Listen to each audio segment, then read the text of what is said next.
baptism talk at every circuit assembly. The theme of the talk is continue walking in the truth. Brother Joshua Didion will help us appreciate the privilege of baptism. Brother Didion.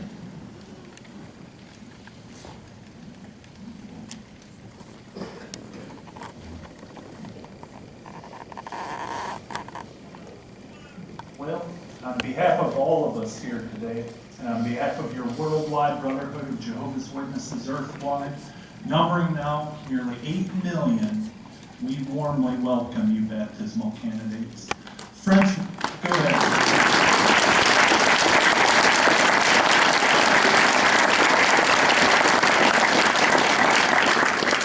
As you can see, we're very happy for all of you today. And it is a very exciting day for each of you. And you're certainly to be commended. And you've shown that you've made the same determined decision that King David once made. So let's start by looking at that. Turn with me to Psalm 26, and we'll look at verse 3.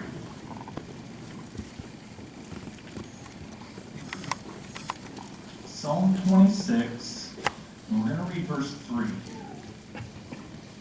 Notice what David had to say under inspiration. He says, "For your loyal love is always in front of me, and I walk in your truth." See, David came to know Jehovah as an individual. He came to have confidence in his loyal love, that no matter what, his loyal love would be there for him and stick with him. He had a close, personal, intimate relationship with God. And what did he do? He determined that he would walk in the truth. See, you've made that same determined decision, that you've come to have confidence in Jehovah, that no matter what, he will be there for you. And you've decided, like David, that you are going to walk in the truth. And not only for today, for tomorrow, but for all eternity, you are going to do this. You've made the best decision of your life. And so you are to be commended for this. But you think about it, forever, that's a long time, isn't it? So how are you going to do this? How are you going to continue walking in the truth for all eternity? And by extension, how are all of us here going to continue walking in the truth? Basically, it comes down to this one simple phrase, that we need to seek and accept Jehovah's guidance. We need to seek and accept Jehovah's guidance. And the wonderful thing is that each of you have already started doing that. By means of your own personal Bible study, you've been digging into God's Word, getting to know what it says, what He requires of you, and you've been applying that direction in your life. Never stop seeking and accepting His help in this way. You'll need it in every aspect of your life. And it's interesting that this idea of walking in the truth, it can be very similar in many ways to going on a long, rigorous hike. And so we're going to look at a number of different similarities between the two. Jesus actually made a similar reference in speaking of the cramped road leading off to life. So let's talk about these various similarities between walking in the truth and going on a long, rigorous hike. So here's our first similarity between the two. That is that we need to be alert to the dangers and heed the warnings. Now picture yourself, you're going on a hike. What are some dangers you need to be aware of? Well, you might think of falling rocks, tripping hazards, might even be wild animals. You need to be aware of those things. And you may come across some warning signs. Sign might say, "Warning, don't feed the bears." Now, the thing is, you may like bears and you may want to feed them, but we're only asking for trouble if we don't heed that warning, right? The same idea is true when we walk in the truth. We need to be alert to the spiritual dangers and listen to the warnings Jehovah so lovingly gives to us. For example, he helps us appreciate, avoid materialism, avoid immoral entertainment, avoid independent thinking. See, we want to heed these warnings that Jehovah gives to us through His Word and through His wonderful organization. Yes, be alert to the dangers and heed the warning signs. Now here's your second similarity between walking in the truth and hiking. That is that you need to take in regular food and water and get needed rest. Now think of that. If you're on a long hike, you're going to need to be replenishing the food or the energy that you're expending. You still need to take in nourishing food, drink water. Same idea is true spiritually. As we're hiking or walking in the truth, we need to continually take in spiritual food, personal study, and build ourselves up in that way. And it's interesting, oftentimes if you're on a long hike, eventually you want to stop and rest. But a hiker normally doesn't just simply stop right on the trail to do that. No, usually they'll look for kind of a level path that they can step off and rest, take in some food and water. That way they're renewed to continue on in their hike. Well, how do we do that spiritually?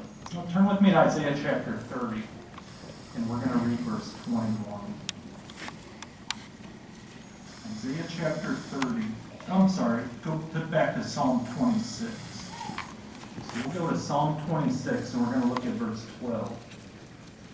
Now notice again, we're looking at David's words, inspired of God. Psalm 26, verse 12. He says, "My foot is standing on level ground. In the great congregation, I will praise Jehovah." So what did David relate to his foot being on level ground, being in the congregation? Do you get the idea? Being with our congregation or our congregation meetings, it's almost like a place for us to step off on, a place of level ground where we can gain refreshment, where we can rest, take in some nourishing spiritual food that we certainly need. So yes, we need to continue to feed ourselves spiritually and get needed rest and be at our congregation meetings. Now here's our next similarity between hiking and walking in the truth. And that's that we need reliable guidance. Okay, we need reliable guidance. Think about it, if you're walking down a trail that you've never walked before, and all of a sudden you come to a point where that trail splits, go to the right, go to the left, how do you know which way to go? What do you need? You need a reliable guide, don't you? You want somebody who knows that trail well. He may have reliable maps and directions to give to you. That's who you want at that point. You don't want the novice, do you? You want somebody who knows that trail. Well, who's our guide as we walk in the truth? Let's look together. This time we'll go to Isaiah 30. Isaiah chapter 30 and verse 21.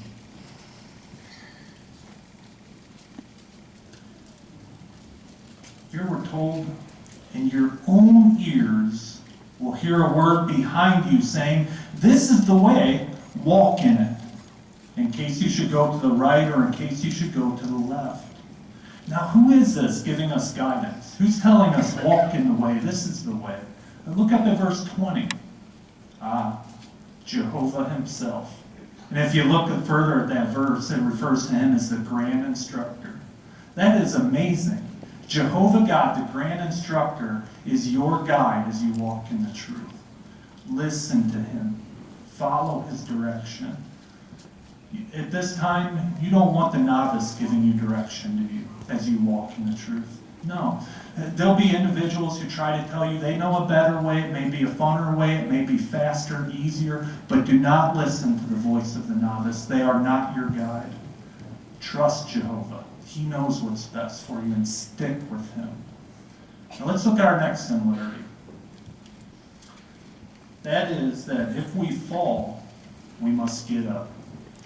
Now, think about it. If you go on a hike, you may do all that you can to try not to fall, but there's always a possibility you may fall.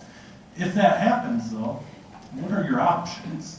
Well, you can either fall and stay down and eventually die, or get up, right, and keep moving on. And we think the same idea spiritually. As we walk in the truth, if we stumble, which that might happen to us, what do we need to do? We get up and we keep moving forward. But at times, it is true, we may stumble very severely. Example, if you stumble very hard on a hike, you may injure yourself. So you may need somebody to help you get up and keep moving forward. As we walk in the truth, sometimes we may stumble to the point where we just can't quite get ourselves up. We just can't keep moving on. So what do we need to do? Seek and accept help. Seek the help of mature Christian brothers and sisters that will give you encouragement. that'll help you, give you counsel, direction, to help you get going. So the idea is that if we stumble, we must get up, and if need be, accept help and reach out for it. Now let's talk about our next similarity. This will be our fifth one. Simply enjoy your walk. Sometimes you can go on a hike and, boy, you get going so fast thinking about the final destination that you forget to just kind of look around you and appreciate what you have. And you think of the beautiful trees, the rock formations, it might be a beautiful water path or the animals. Stop and appreciate these things. Same idea as we walk in the truth. Appreciate your walk in the truth. Yes, we want to keep focus on our final destination. We'll talk about that in a moment. But also, we want to appreciate the blessings we have around us. What do we have around us? Look around yourself right now. You have all of your brothers and sisters. This is part of the blessing that you have as you walk in the truth. We have the truths and food that we take in at our congregation meetings. Then deeper spiritual truths that we also have at the theocratic schools. We want to appreciate these things as we walk in the truth. Also, you think about it, sometimes when you're going on a hike, you might look out ahead of yourself and see a certain turn in the path or an overlook, and you think, I can't wait to get to that point and see the view from there. It gives you something to look forward to. It gives you motivation as you go on that hike, even though it's not your final destination. So what might that relate to as we walk in the truth? How about goals? See, small goals as we walk in the truth can help provide motivation for us.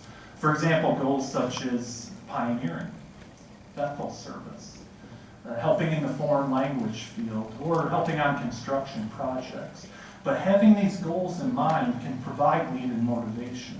So yes, appreciate what you have around you. Set goals for yourselves as you walk in the truth. This will help provide joy for you and motivation throughout your walking in the truth. Let's look at our final point, our sixth similarity between hiking and walking in the truth. And that is know that reaching the final destination will bring you the greatest joy. Now you think again of the hiker. Oftentimes when he reaches his final destination, it may be a beautiful summit, that brings him great joy. It brings him contentment, satisfaction that he's accomplished his goal. And oftentimes that final destination, it is a beautiful view that he comes out on and is able to look around, and all the effort that he put forth on the hike, it just kind of fades into the background as he takes in that beautiful view. Think of your walking in the truth. You're reaching your final destination of God's new world. That'll be the greatest joy that you will ever have in your life. It will surpass any challenge, any difficult, any obstacle that you've had up to that point will be nothing in comparison to the joy you will feel then. So yes, know that reaching your final destination of God's new world will bring you the greatest joy ever. Yes, you've made the determination that you are walking in the truth, now and for all eternity. And you again are to be commended for this, very warmly. But at the same time, remember what you've done. Well, yeah, you've made Jehovah very happy, right? But at the same time, you've become Satan's enemy. He's going to do his best to lead you down, very literally, a dead-end path. But we don't have to fear him, do we? No.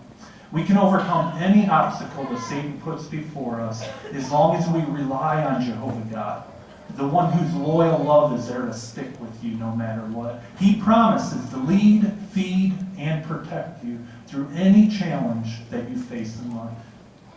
So we're just going to take a moment now. And we're going to talk with a few in our circuit who have faced difficulties and challenges along their walking in the truth and see how they've overcome these obstacles. We're first going to speak with Sister Jenny Charlton from the Lebanon congregation. She was baptized